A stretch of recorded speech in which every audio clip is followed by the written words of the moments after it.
puder começar. A gente reuniu em grandes grupos, só para dar alguns exemplos, eu não vou me detalhar muito. E aí tem esse folder, e além do folder, esses mesmos grupos, depois a gente fez uma listagem de Excel, né, uma planilha para vocês, em que a gente bota o nosso catálogo quase todo ali. Né? Então, vamos lá. Então, a gente fala da literatura para todos. Por que a gente chama assim, gente? A gente tem certeza absoluta, como editores, que é claro que os clássicos, né, eles são fundamentais, são muito importantes, mas ninguém começa lendo Thomas Mann, né? E talvez até um bom leitor, um grande leitor, nunca leia Thomas Mann, o que não desqualifica essa pessoa como um grande leitor.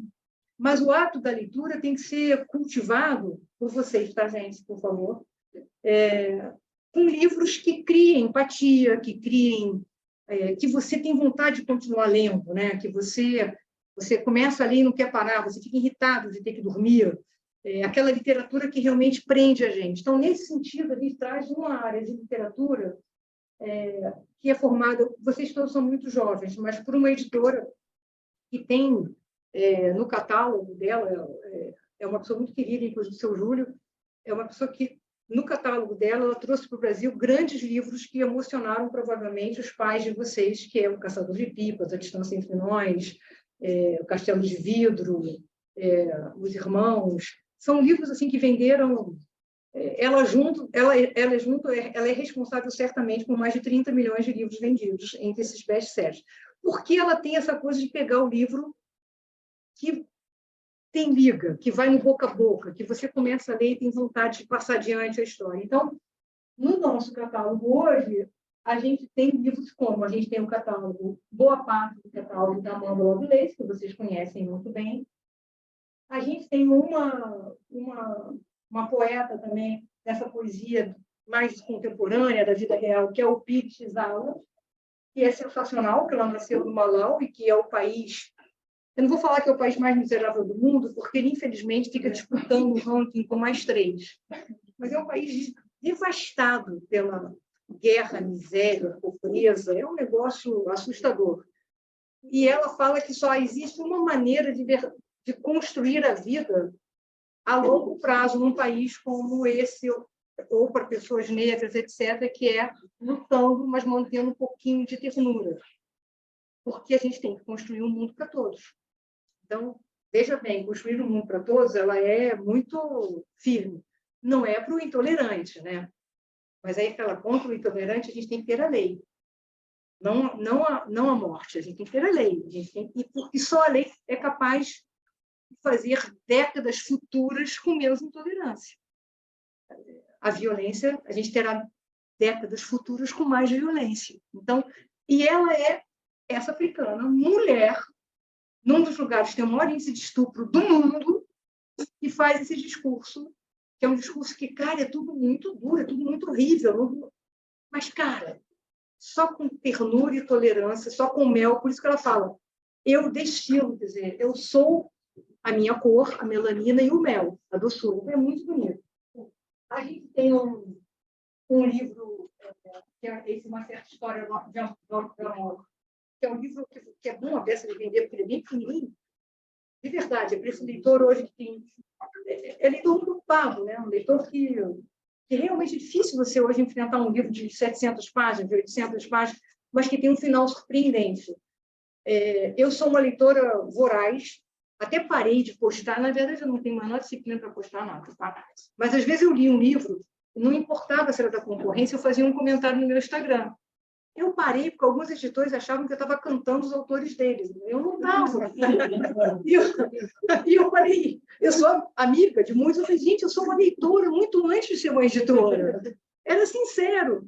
Então, eu, por exemplo, li todos os livros da Carla Madeira. E li, inclusive, antes, quando ela fez a primeira edição dela independente. Ela é uma grande autora, mesmo com uma força literária enorme, porque ela não abandona o leitor.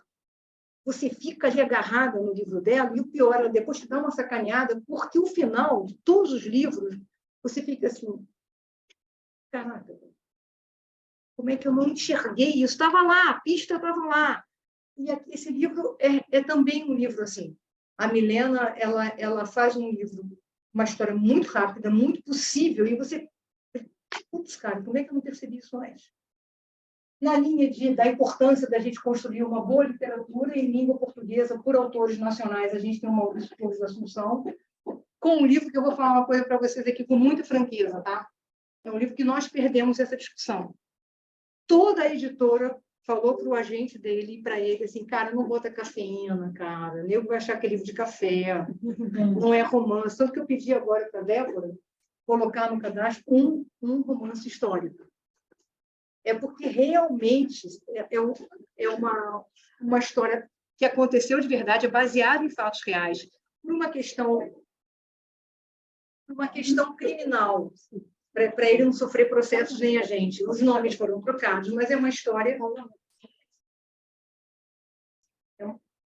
que aconteceu no auge do café, ou seja, no final do Segundo Império, no início da República no Brasil, e é uma história que mostra, cara, que a gente mudou muito pouco. Porque um barão da elite comete um crime, tudo bem.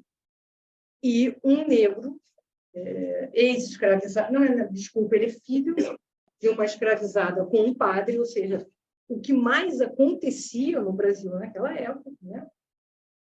Ele leva a culpa por um crime que não cometeu. Mas essa história é uma história verdadeira que aconteceu, um fato, os herdeiros do barão existem até hoje, então a gente não pôde dar os nomes, mas até há fotos no romance do moinho que existe de café brasileiro em Paris, etc. Então, é um romance histórico que revela... Eu acho que a literatura tem isso, né, de revelar o tempo da gente. Né? A Memória da Árvore é um livro belíssimo, belíssimo sobre a memória e sobre o encontro da infância, que é a potência da descoberta com a velhice, que é onde toda a descoberta vai indo embora, porque é a história de um neto e um avô, e da perplexidade com a perda da memória. É uma história da vida, né? Do ciclo da vida, é uma história muito, muito bonita. E a gente tem, aqui tem o primeiro, mas a gente tem uma linha de HQs. Então, esse é o Crime e Castigo, e de verdade, gente, eu acho realmente um grande desafio hoje para os jovens lerem. Se imaginar, você chega com o seu filho de 12 anos e fala assim, meu amigo, vai lá ler Dostoiévski. Não é? Só que as pessoas que liam Dostoiévski, isso que é sensacional, quando a gente pensa, o Dostoiévski era um autor pop na época dele. Ele escrevia no jornal, novelas. Ele era Jeanette Claire da época. Vocês não conhecem a Jeanette Claire? Eu não sei quem escreve novela hoje em dia. Ele era o cara que as pessoas ficavam loucas, juro que é verdade, tá? Loucas, em Moscou, esperando o novo capítulo que saía no jornal. Então, os grandes clássicos hoje, que a gente Crime e Castigo, eram novelas publicadas por capítulo no jornal. O cara vivia desse trocadinho que ele ganhava vendendo o artigo dele. Eram outras pessoas, né? Outro tempo. Você saía para ir a um show de música, né? Quantos você tem, Débora? Eu juro para você, Débora, você parece que tem 15, tá? Mas eu achava que você era menor a 20. Eu achei que você tinha 15, juro. Mas, Débora, então, você, no auge da sua maturidade, aos 24 anos, você chegava para sua mãe e falava, mamãe, eu vou ao show de música hoje. E a sua mãe sabia que você ia voltar 6 horas depois, porque você ia ouvir Mozart. Então, você ia sentar numa igreja para ouvir Mozart show. Isso é impensável no mundo de hoje, na velocidade de hoje, no tempo, que ninguém tem 6 horas mais na vida, né? Para fazer coisa alguma. Tem milhares de coisas acontecendo ao mesmo tempo agora. Então, claro que mudou. Então, eu acho que o HQ, essas adaptações em graphic novel dos clássicos, quando bem feitas, e essa é sensacional. Então, assim, de verdade, gente, quem leu isso, leu Crime e Castigo. Entendeu tudo, que é um livro sobre a culpa. É um livro, assim... Eu tenho um amigo meu, ele deve ter roubado essa frase aí, que vocês me perdoem, talvez seja um grande poeta que falou isso, um grande filósofo, se alguém sabe isso, me diga. Eu acho que ele fala que não há nada ruim no mundo que a culpa não ajude a piorar bastante. Essa é a história de Crime e Castigo. O cara já estava na M, né? Mas aí ficou com culpa, piorou bem a vida dele. Aqui. Bom, a gente tem mais 2 HQs que não são aqui, então...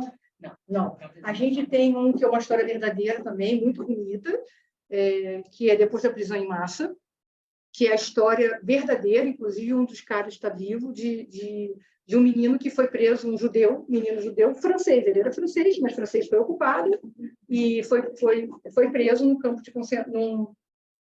Ele foi preso, como todo mundo, no Velódromo de Paris. O Velódromo de Paris, não sei se vocês sabem disso, os franceses são fissurados em bicicleta, né? Então, já desde aquela época, o velódromo é um negócio importantíssimo e tal. Todos os judeus foram levados para lá, um frio insuportável, e esse cara conseguiu fugir, com 12 anos. No entanto, ele descobriu, quando ele fugiu, que ele estava pior do que antes, entendeu? Porque ele chegava na casa das pessoas, dos franceses, e ou queriam denunciá-lo, ou queriam falar assim, meu amigo, está com fome? Então, o judeuzinho, vem aqui ser meu escravo. Então, não estavam protegendo ele. Tá? Então, é a história dele que é sensacional. E a outra HQ é a Corpo Público, que é claro, que só vocês podem ajudar a gente nisso, porque isso aqui não dá para qualquer livraria. Porque é um livro muito punk sobre essa coisa do corpo da mulher. Vocês não vão entender isso, mas eu juro que é verdade, tá? Acreditem. É um corpo público. Então, desde pequenininha, tem alguém falando de como é que você deve se vestir, como é que você deve se comportar, como é que você tem que cruzar as pernas, depois o que você pode fazer, o que você não pode fazer, se está decotado. É realmente muito difícil. Assim, é uma situação... E aí, só que esse é um daqueles livros assim, punk, né? Porque ele não mede palavras, nem nas ilustrações. Enfim, então a gente também tem uma linha de HQs que, segundo... Uma pergunta. Por favor, pode você falou do Crime e Castigo. Vocês têm, sei lá, a ideia de fazer HQs tipo, voltado a livros de vestibulares, tipo Machado de Assis? Sim, a gente está contratando, nós estamos nos tornando a editora parceira dessa agência literária que tem obras clássicas do Brasil e do mundo todo. Então, a gente já está trazendo um catálogo. Eu acredito que a gente só consegue lançar por conta da dificuldade da tradução, por incrível que pareça, por causa do balãozinho, né? Que tem que caber ali no balãozinho preto. A partir de março do ano que vem. Esse ano a gente não vai trazer, mas a gente vai fazer uma linha parruda de HQs desses clássicos. Então, a gente vai trazer, inclusive, os clássicos nacionais. Porque é exatamente isso. Assim, se para mim já foi muito difícil, gente, eu sou uma leitora voraz desde criança, assim, eu gosto muito de ler realmente. Mas para mim foi muito difícil ler José de Alencar na idade quando estudante. Depois, muito velha, como editora, eu entendi a importância de José de Alencar. Eu não tenho vergonha nenhuma de dizer isso. Eu, quando estava lá tendo que fazer para estudar para a escola, eu falei, caraca, cara, nossa, cara chato, estava muito chato. Aquela coisa, né? Cabelos negros como a asa da graúna. Meu amigo, eu achava tudo um porre. No entanto, eu fui entender a importância porque o José de Alencar fundou a língua que a gente fala. Antigamente, você tinha escravizados, falando uma coisa muito misturada com seus próprios dialetos. Você tinha os povos originários que, eventualmente, não se entendiam entre si. E você tinha o português clássico. O José de Alencar deu uma misturada bacana no português das ruas, no português das pessoas que falavam essa misturada toda, que tinham palavras que já eram do francês também apropriadas, por conta da corte, né? O francês, o árabe, o guarani, o tupi, as várias nações africanas, e ele fez a língua portuguesa das ruas. Então, ele tem uma importância fundamental. Já era editora quando aprendi isso. Quando eu era jovem lá, eu achava o cara um chato de galocha. Mas, enfim, então, você faz uma HQ, de repente, que mostra essa força, né, de um homem branco falando com uma indígena e conseguindo se comunicar. Isso era quase impossível, gente. Era como um alemão com um grego, entendeu? Assim, enfim. Da mesma maneira, nosso catálogo é muito forte em história, em todas as histórias que a gente brinca, né? Então, a gente tem um corte fundamental na Segunda Guerra. E eu estou falando isso porque eu imagino que vocês têm livrarias mais adequadas para a HQ, mais adequadas para, por exemplo... A Segunda Guerra, a gente entende... Vocês podem interromper sempre, tá? Por favor. A gente entende que a Segunda Guerra A gente quer muito continuar falando da Segunda Guerra, porque ela define o que nós somos hoje. Parece uma bobagem, mas não é. Por exemplo, a Segunda Guerra precipitou o direito dos negros, porque foi exatamente isso que aconteceu. Assim, os Estados Unidos tiveram que entrar na guerra. Os Estados Unidos, que era aquela nação que até a década de 60 era proibido por lei casamentos interraciais. As pessoas eram presas, as brancas e as negras. Só que aí, de repente, o negro americano está lutando ali, ó, do lado do branco europeu e do branco americano. Está salvando a vida do cara. Está indo na frente. Aí ele volta para os Estados Unidos e fala, oh, rapaz, eu não estou entendendo. Então, eu servi para salvar a tua vida, mas a minha vida vale menos. As grandes manifestações dos direitos dos negros se deram pós-Segunda Guerra Mundial. E tem uma pessoa que foi fundamental para isso, não sei se vocês sabem, o Churchill. O Churchill falou assim, cara, eu não entendo a nação americana tratar os seus cidadãos negros dessa forma. E, inclusive, são as pessoas mais educadas que os Estados Unidos produziu. Porque os negros chegavam na Inglaterra e eles não faziam a coisa de americano, que chegava lá, cuspia chiclete, queria Coca-Cola no lugar do vinho e tal. E os negros eram muito respeitadores. Claro que eram oprimidos, evidente. E isso, cara, aqui existe uma possibilidade de aprendizado do tempo do outro, do espaço. Como é que os americanos fazem isso com seus cidadãos? Então, assim, a Segunda Guerra ela é fundamental para a gente entender o que ela despertou de contradição, por exemplo, direito das mulheres. As mulheres antes, papel social nenhum. Na Segunda Guerra, elas não só sustentaram a roupa e a comida dos exércitos, uma casa, né? E em algumas cidades, quando acabou a guerra, só tinha mulher. Então, a economia. Então, você tem que, eu sou boa para sustentar a nação, mas não posso votar. É isso mesmo, não posso decidir com quem eu caso. Não posso ter a escola, porque era proibido a escola. Então, a Segunda Guerra é fundamental e a gente tem um catálogo muito dedicado à Segunda Guerra, inclusive a entender a ideologia da Segunda Guerra. Vocês conhecem a nossa linha de biografias históricas do Paulo Rezut.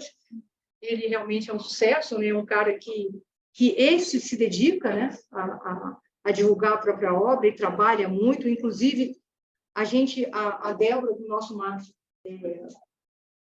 a irmã mais nova do Paulo, né? Fala com o Paulo 28 vezes por dia, inclusive sábado e domingo, mas é a pessoa também que, de repente, conquista o Paulo. Olha, tem uma livraria que é parceira de vocês, que é fundamental, que a gente apoia com o lançamento em Quixeramobim. Ele vai. Lançamentos, debates, fazer um vídeo exclusivo para a equipe Catavento. Ele é um cara que ele sabe a importância do distribuidor e do lojista para a obra dele. Ele sabe disso. Inclusive, a empresa de venda com que ele mais briga começa com E, acaba com O, porque ele acha que, de vez em quando, destrói o valor da obra dele. Então, ele sabe da importância.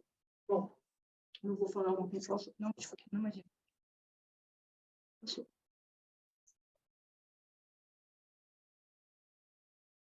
Bom, continuando histórias e ensaios, a gente tem... Não, ainda tinha mais um ano. A gente tem essa linha, que é impressionante o que essa linha estrangeira também, né? Tanto a história dos últimos pisados como Cícero, ou seja, essas histórias que são dramáticas, né? Ou seja, o assassinato da família imperial russa é um negócio... Você imaginar que o ser humano é capaz de fazer uma coisa dessa, de tipo assim, eu não posso conviver com o meu opositor político. Como é que você resolve isso? Mata todo mundo. Bobagem. Foi exatamente isso. Inclusive os bebês, né? Não pode ser que esse cara um dia, um ano e 3 meses, mas vai que daqui a um pouco ele lembra que ele é herdeiro do czar e quer tirar o poder do meu neto, né? Porque é do meu neto, não sou mais, não é mais meu. Mata. Então, é uma história de uma carga dramática e de um aprendizado para a humanidade, né? O primeiro livro de ensaio tem mulheres do Brasil, claro, que é bacana também, né? Porque não são as mulheres da elite, são as mulheres todas, né, que foram fundamentais na construção do Brasil. Independência, que é o primeiro ensaio dele, que é um livro belíssimo. Inclusive, eu sugiro para vocês, se vocês tiverem oportunidade, leiam, acho que são os 2 últimos parágrafos do livro, que é muito bonito, que é a conclusão dele, tanto que eu falei assim, nossa, mãe Paulo, você acabou o seu livro quando eu li o original, deprimido, né? Triste. Ele falou, acabei lendo. Porque o mesmo povo nas ruas do Brasil todo, que foi informado da independência sem participar dela, tirando a corte e a Bahia, que teve luta mesmo, a Bahia ficou lutando durante mais de 2 anos para a independência do Brasil, o resto do Brasil, o povo assistiu como espectador e foi considerado espectador.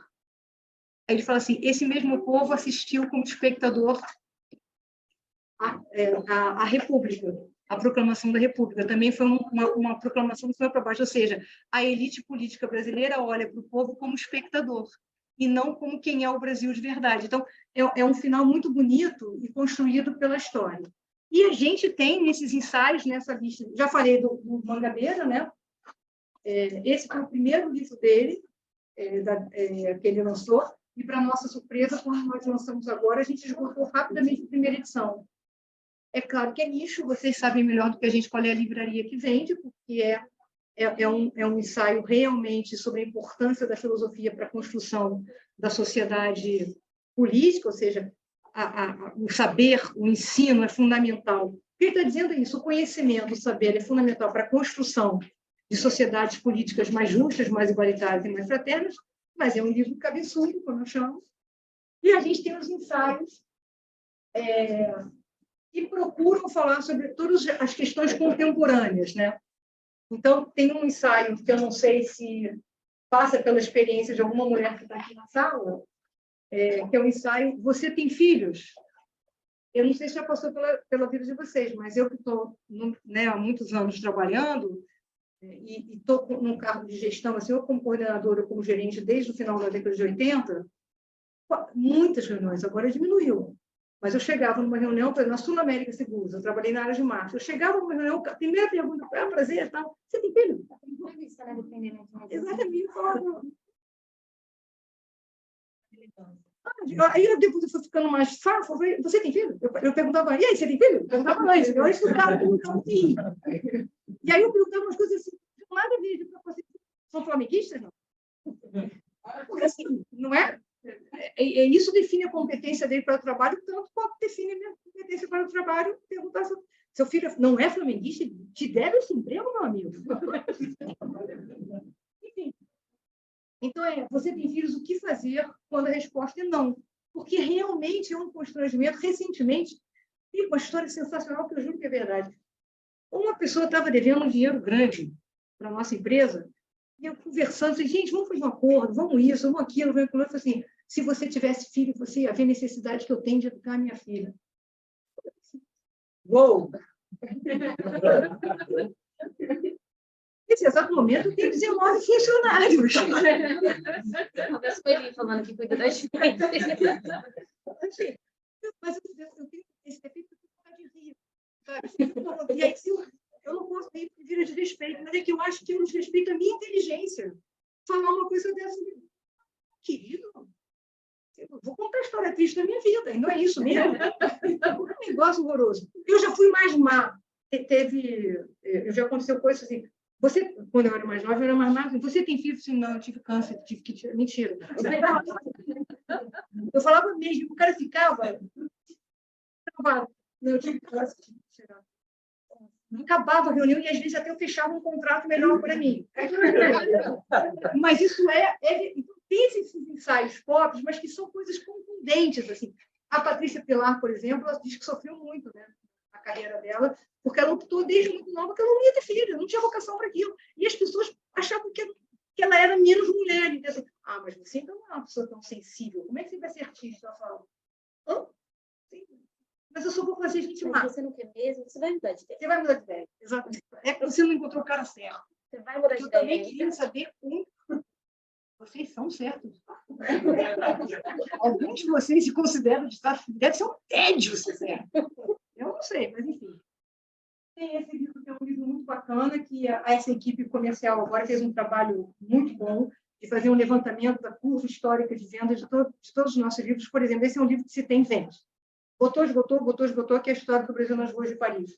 É bacana ter para a nossa autoestima, sabe? A gente sacar, cara, que assim, A gente tem na história de um lugar que todo mundo, muita gente, né, valoriza, acha Paris. Paris é lindo mesmo, é sensacional. Muita coisa importante na história do conhecimento humano se deu em Paris.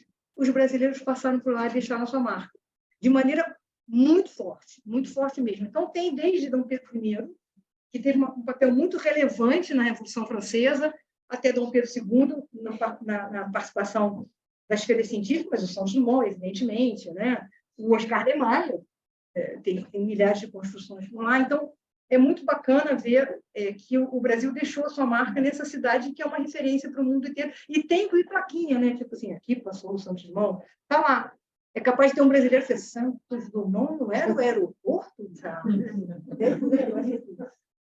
Esse livro, eu vou falar para vocês, a gente colocou aqui, é um ensaio que fez um sucesso enorme, estava no clube do livro da UFRA. Não sei se foi por conta da pandemia, etc. A gente até hoje não entende por que ele não decolou. De verdade, ele vende muito bem, mas não como a gente imaginava. Chama-se, é um título sensacional, que é Conversas Desconfortáveis com o Homem Negro, que é exatamente isso. É um jogador de beisebol muito famoso, muito bem-sucedido nos Estados Unidos, que se cansou de conversar com pessoas que falavam assim, mas você jura que isso é importante para você? Gente, pelo amor de Deus, cara, por que cota é tão importante?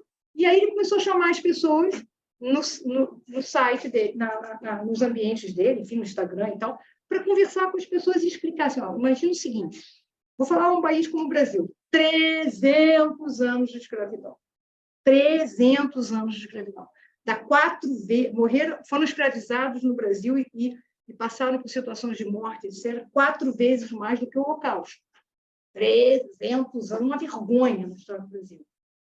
Não é razoável você achar que numa competição você bota... Ele fala assim, entenda a minha situação. Eu estou aqui para uma corrida.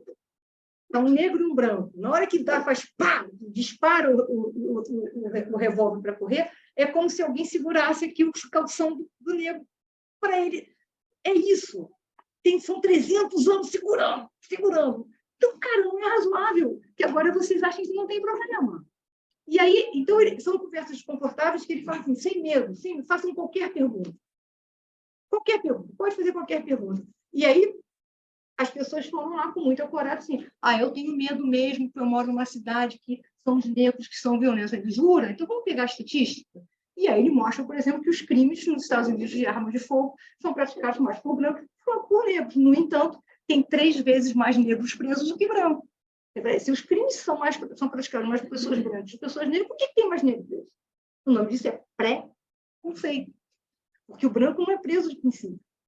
E tem uma defesa mais qualificada que o negro. Então, é muito bacana, a gente até hoje não entendeu, sabe assim, porque, como foi lançado na pandemia, talvez a gente tenha errado. Tambores à Distância, não vou tentar acelerar rapidinho aqui, é um ensaio sobre o ódio no mundo, é um livro belíssimo, que também eu tenho certeza que vocês saberão quais são as livrarias que esse livro vai ter destaque. Esse cara foi um cara muito corajoso, fez aquele jornalismo à moda antiga, ele se infiltrou em todas as facções de ultradireita.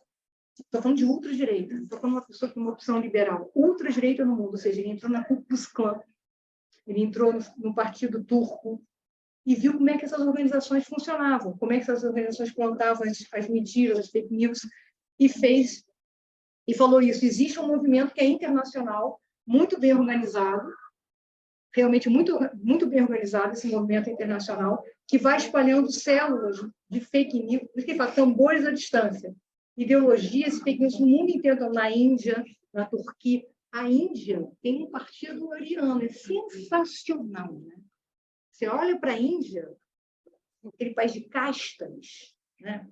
Aquele país, né, marrom, né? Aquele país que... Como pode ter um partido ariano?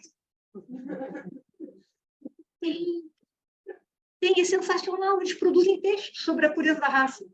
É sensacional. Você dá conta, eu não sei, eles têm 3 mil deuses, deve ter 3 mil etnias, assim, é lindo isso, essa diversidade toda, essa força toda, essa pujança, tudo é linda, está na comida deles, né? No sabor da comida. Aí os caras negam isso tudo e conseguem. O nome disso é notícia falsa, né? E quando a gente usa fake news, parece que é menos do que notícia falsa, né?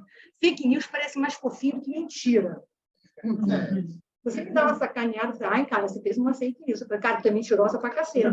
Mentirosa, não tem... O nome disso é mentira. Só que são os tambores à distância que os caras plantaram no mundo inteiro. Então, é um ensaio muito bacana e fácil de ler, não é um...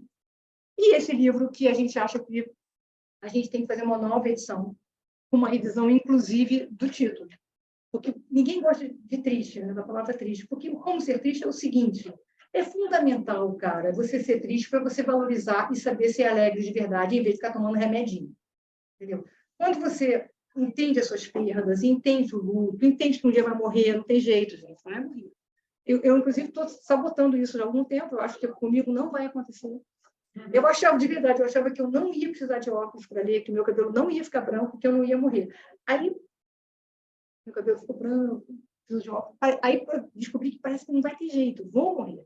Assim, a tristeza, o luto, as perdas, a dor, isso faz parte da vida. E se a gente entende isso, a gente valoriza e aprende a ser feliz. Então, na verdade, esse livro realmente é como ser feliz, tudo que eu aprendi com a tristeza. A gente fez uma tradução literal, porque ela é uma autora muito presente, ela conversa com a gente, e ela que insistiu, e a gente já conversou com ela, a gente tem que fazer uma nova edição, que no Brasil ninguém quer ser triste, não, porque ela é uma autora best-seller. No Brasil tem 3 máximas que eu vou ensinar para vocês no mercado editorial, tá? Criança não morre. Todo livro que criança morre, no Brasil tem problemas de comunicação. Criança não morre. Ninguém gosta de tristeza, de coisa triste e tal, porque a gente é o país da felicidade e tal. E, de verdade, Maradona é ruim pra caceta. São as 3 máximas do Brasil. Isso é uma coisa impressionante. Então, a gente conversou com ela porque ela é uma autora best-seller, porque é a autora do Segredo da Dinamarca. Então, e ela escreve muito bem, ela vende muito bem, e a gente conversou com esse cara, a gente tem que fazer uma nova edição, tem que ser como ser feliz. Como você constrói a felicidade aprendendo a ser triste. Porque é isso que o livro é de verdade. E, por fim, não vou me estender muito mais, porque o pessoal... A gente tem a próxima tela, é aqui, né? Eu não consigo de jeito. Você tem que clicar primeiro na tela e aí depois mudar.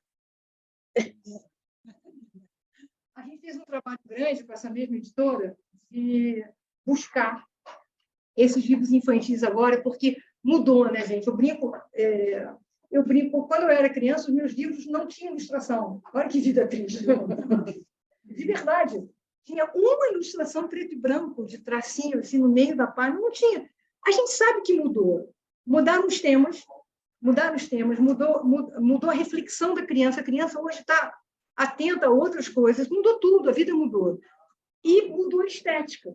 Então, a gente fez um trabalho muito grande, inclusive com auxílio de algumas pessoas que trabalham até com artes visuais ligadas às crianças, ao aprendizado, ao cognitivo infantil em todas as fases de vida, e a gente trouxe livros muito bacanas e que vendem, a gente sabe, hoje mesmo recebi o acerto de uma loja, e tudo que a gente botou vendeu, porque é uma loja que vende muito bem livro infantil, e a gente pediu ela, bota na cara do gol que você vai vender. Fiquei muito feliz, porque botou, vendeu. Porque realmente as crianças dão aquela parada. E tem esse é um clássico que a gente lançou francês, que é o Mau Humor, que é sensacional, né? Que é aquela história que se você estava super bacana, cara, chega uma pessoa cinza do seu lado e começa, que vida triste, que coisa ruim. Isso vai te contaminando de um jeito. E aí é um livro que um personagem vai contaminando o outro, contaminando o outro, contaminando o outro. Parece que todo mundo vai morrer, tá? Mas aí acontece um negócio que dá a virada, e é um livro infantil muito bacana. Então, aqui tem o Bernardo, que, cara, no coelho, que tinha que trabalhar com todos os coelhos, e coelhos, né? A gente sabe, coelho para o cria, então é uma fábrica de coelhos, são milhares de coelhos, todo mundo tinha que se vestir igual, ele falou, cara, eu não quero vestir essa roupa, não, cara. Quero botar uma capa e patins. Então, é sobre a diferença. Todos os livros, a felicidade da Laila, que é uma menina que aprende com as coisas simples, a Receita, que é um livro sobre separação de pais. Então, a gente tem todos os temas, só que nenhum livro é didático, assim, ensinando, falando a moral da história para você. Não, é engraçado. É um livro feito para criança, o Pum, claro, porque não tem nenhuma criança que não tem um certo fascínio por Pum, né? Enfim. Então, é a literatura para conquistar esses jovens leitores. E no Vem Aí, vamos ver se eu consigo, hein? Uma clicadinha aqui. Não, ainda tem tem a Adélia, que eu não sei se vocês conhecem, a Adélia é maravilhosa, né? A Adélia tem mais 10 livros. Então, que a gente já comprou. O Prisão em Massa está aqui, ó. Depois da Prisão em Massa está aqui. Enfim, o livro do Paulo, a partir dos personagens, são todas as histórias que tem na vida desses príncipes e princesinhas brasileiros, inclusive dos povos originários, os africanos que aqui chegaram, são eventos verdadeiros que, claro, foram romantizados para a gente fazer um livro de ficção. A Menina com Estrela é sobre o encontro de duas meninas, uma filha de um nazista que está perseguindo os judeus e uma judia, que a filha do nazista esconde. É uma história também muito bonita. E o meu livro de cabeceira são 3 youtubers apaixonados por livro que fizeram cada um conto sobre a relação delas com o livro. A Rafa Fustago, a Desirê e a Marina Massa. Então, e a gente está com lançamentos ótimos, inclusive agora a partir da Bienal Infantil.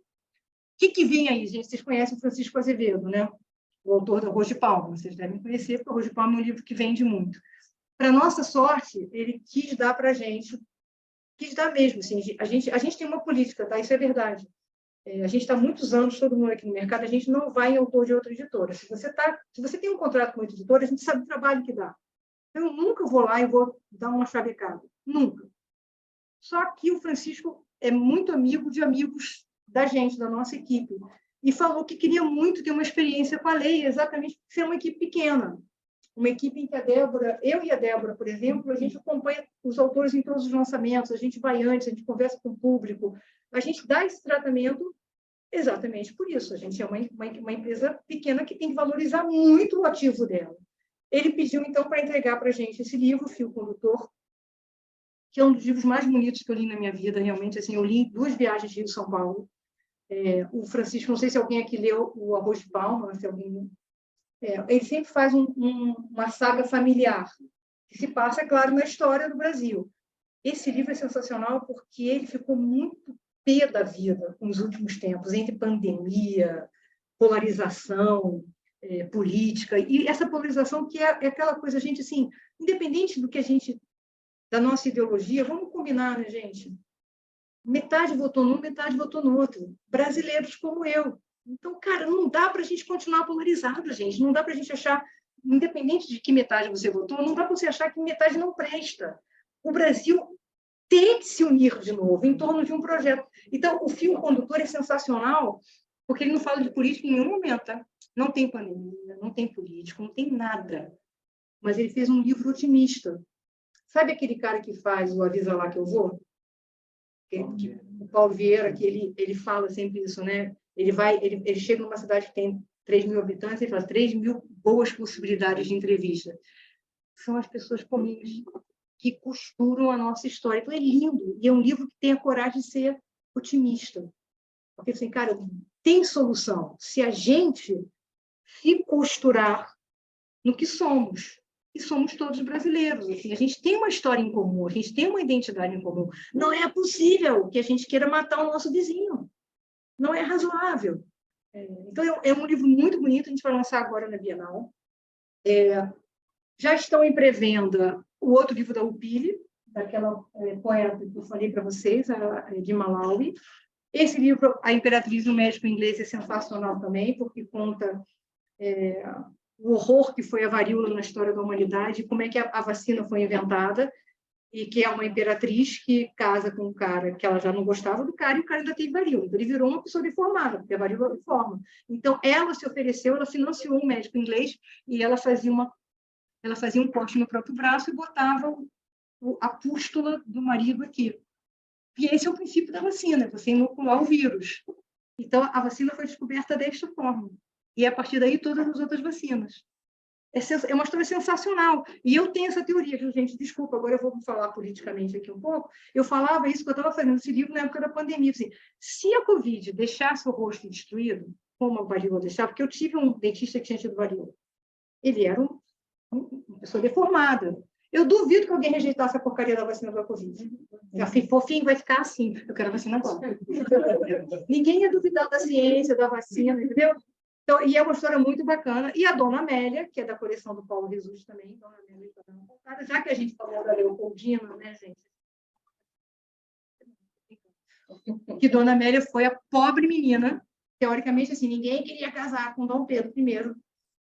Foram ministros durante 3 anos para a Europa tentar arrumar uma mulher para ele. Eu falei, hein? O cara é um safado, cara. O cara botou Domitila dentro da casa dele. A dona Leopoldina teve que aturar 18 filhos com a Domitila, não sei o quê. Ninguém queria entregar e a Dona Amélia topou para reconstruir a saga napoleônica, entendeu? Porque ela era da família de Napoleão. Então, enfim. Desculpa. Tem um outro livro sensacional também nessa nossa linha de ensaios, que é o Quilos Emocionais, que foi uma coisa que a gente viu muito na pandemia, que o mundo todo se descompensou na balança, ou emagreceu muito ou engordou muito, ou seja, a gente a gente tem que enfrentar isso, que a comida ela se relaciona com o emocional, né? E essa comida hoje ultraprocessada, então, faz a festa, né? Porque bota aquela coisa que vai lá no prazer, prazer, prazer, prazer, prazer, prazer. Então, a gente está na merda, a gente quer... Desculpa. A gente não está bem. E aí a gente quer que o chocolate ajude a gente a passar pela vida, né? Então, é um livro muito bacana de um psiquiatra falando assim, cara, saca o teu limite para você dar a volta por cima. A Chiri, não sei se vocês conhecem, uma pessoa que está no Instagram, faz um trabalho fundamental de responsabilidade nas mídias sociais hoje, depois se vocês quiserem pesquisar. Então, ela está lançando com a gente o Não Enrole, ou seja, para você não se enrolar nas mídias sociais, cara. Seja quando você quer falar alguma coisa, quando você vive de ser uma pessoa pública nas mídias sociais, seja não falando besteira, né, gente? Ou porque vai arrebentar com alguém, porque você vai ser responsável por uma criança se matar, ou porque você vai arrebentar com a sua vida e você vai falar uma coisa que as pessoas vão te perseguir.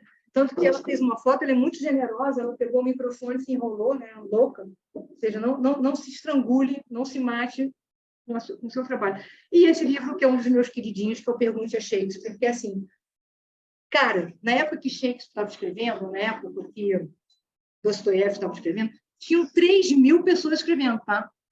Por que fica o Shakespeare ou fica o Dostoiévski? Não era por causa da internet deles. Não tinha, né? É porque os caras são muito bons em falar do que é humano, do que nos une. E esse cara, esse autor, ele fez o pergunte a Shakespeare, assim, ó, se você tiver qualquer problema na sua vida, leia a peça tal. E, claro, ele foi generoso e ele fez uma tradução livre, em prosa, da peça. Assim, ó, se você acha, cara, que ninguém gosta de você, que você é mal amado pra caceta, lê Hamlet, que você vai entender. Aí ele bota a passagem. Se você acha que você tem dedo podre, você só escolhe a pessoa errada, e tal, leia Muito Barulho por Nada. Se você acha que Deus tirou a sua ficha e resolveu te sacanear, sabe aquela coisa, Deus falou, sorteei, Leila, hoje eu vou sacanear aquela mulher. E aí fica porque 10 anos para Deus, que tem a eternidade, é um piscar de olhos. Então, fica 10 anos da sua vida naquela... Né? Leia A Tempestade. E aí dá as passagens que os personagens vivem isso esse sentimento que a gente tem, o ciúme, a dor de corno, o dedo podre. É muito bom e é muito divertido, é muito engraçado. Então, é por isso que o cara é um clássico, porque o cara falou exatamente de tudo que a gente vive até hoje. Então, por isso que ele foi. E é um livro muito divertido, muito engraçado. É isso. Não é isso? Gente, desculpem, né, porque eu falei demais, mas eu poderia falar aqui mais durante umas 3 horas, não teria ninguém. Mas eu ia continuar falando que nem a louca. A Débora, que vocês podem falar. A Débora vai distribuir esse curso, se vocês não esquecerem da gente, por favor. Tem um folder, esse folder tem essa lista que eu falei para vocês. E vai ter um sorteio para pessoas que online. Online tem 21. Eu pedi para mandar o nome, mas poucas pessoas mandaram. E aí a gente faz o sorteio e depois entrega direto para eles. Sim, é melhor. Para cada um a gente já vai mandar, então só precisa saber para quê. Então esse sorteio aqui não vai precisar agora. Não, para você. Tá. Você quer que eu aviso aqui? Pode. Posso avisar? Ou você avisa? Não, gente, olha, super obrigada. A gente vai fazer um sorteio agora de um livro. Para fazer o sorteio, a gente precisa saber o nome deles, é isso, né? Isso, o nome e o telefone. E o... De cinco kits, você vai mandar o kit igual. Então, olha só, gente, a gente vai mandar esse kit que a gente está distribuindo aqui, a gente vai sortear para 5 pessoas que estão online, tá bom? Quantos faltam? Faltam 1, 2, 3, 4. Agora, a engenharia de sorteio... Pessoal, manda aqui no chat, por favor, o nome de vocês que eu vou anotando aqui aos poucos, por favor.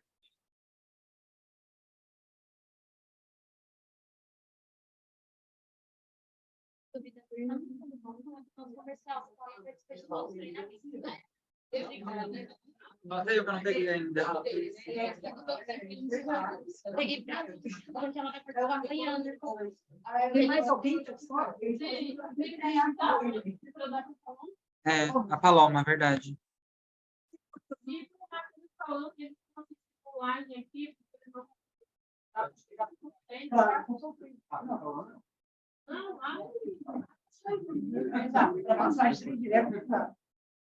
Tem mais uma surpresa para minha amiguinha de trás.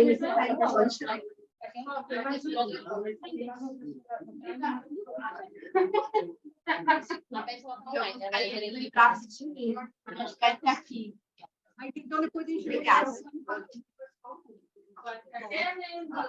Eu faço. Manda um oi lá para Obrigada a vocês pela atenção. Gente, ó, eu queria pedir, além de agradecer muito, eu queria realmente pedir a vocês que nos orientem esse perfil de lojas, de interlocutores, dos interlocutores de vocês, os parceiros externos também, assim, a gente realmente gosta muito do nosso trabalho, sabe? A gente é apaixonado mesmo. Eu fico emocionada de verdade, eu sou muito tola. Eu sou daquela que ainda leio o livro. Aliás, eu já dei susto horrível de ler e falei, caraca, morreu! E eu realmente me envolvo, eu gosto realmente.